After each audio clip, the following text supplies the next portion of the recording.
काजी? नहीं नहीं नहीं बहन, हाँ, हमारे खानदान में काजियों वाजियों से निकाह पढ़वाने का बिल्कुल भी रवाज नहीं है। हमारे तो दादा से लेकर अब्बा, उसके बाद में भाई भतीजे, सब के निकाह मुर्शिद साई ने पढ़ाया है। इसलिए तो कह रही हूँ आपको काजी वाजी लाने की कोई जरूरत नहीं है। हाँ अच्छा, हाँ वो एक बात और करनी थी बहन, अब हम भी 10-15 लोग ही लेकर आ रहे हैं ना बारात में, तो आप भी ज्यादा भीड़ भाड़ रश मत करना। जी जी जी, माशाल्लाह आप खुद समझदार है। नहीं ऐसा है ना, अब इतने सारे लोगों में अगर एक आध कोई मिलने मिलाने से रह गया या किसी से कोई ढंग से बात ना कर पाए तो बरसों लोगों का गिला जारी रहता है। आप माशाल्लाह खुद समझदार है, इसीलिए तो कह रही थी। ठीक है बहन, ठीक है, दुआओं में बस फिर याद रखिएगा। अल्लाह हाफिज। हाँ ओह, गुलाम सुगरा, गुलाम सुगरा जरा फोन देखो। पता नहीं क्या हो गया, लॉक हो। भाई ये टच फोन वाले मोबाइल मुझे नहीं समझ आ रहे हैं, ये तो लॉक ही हो गया। क्या उंगलियां चलाते रहो, खोल के तो दो इसे।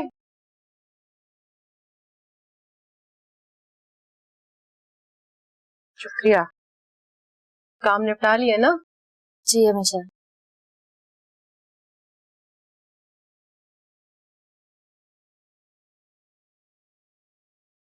दानियाल अभी तक पहुंचा ही नहीं। आ जाएगा, जॉब में तो देर सवेर तो हो ही जाती है। अब वो कोई फ्रांस ब्लड तो है ही नहीं जो उसे कोई पूछने वाला ना हो।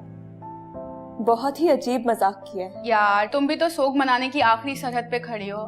दानियाल आता ही होगा, आज उससे दो टोक बात कर लो। अगर नसीब में है तो ठीक है, वरना जहां नसीब लेके जा रहा है चलते जाओ। दो टोक बात क्या करनी है?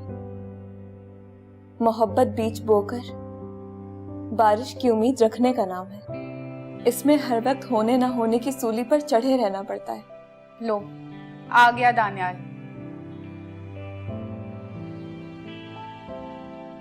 कैसी हो नाजिया तुम?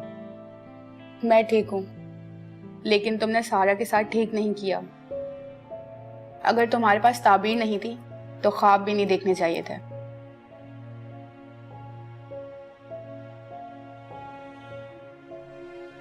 तुम कहाँ जा रही हो? तुम लोग आज अपना फैसला निपटा लो, मैं जरा शॉपिंग करके आई।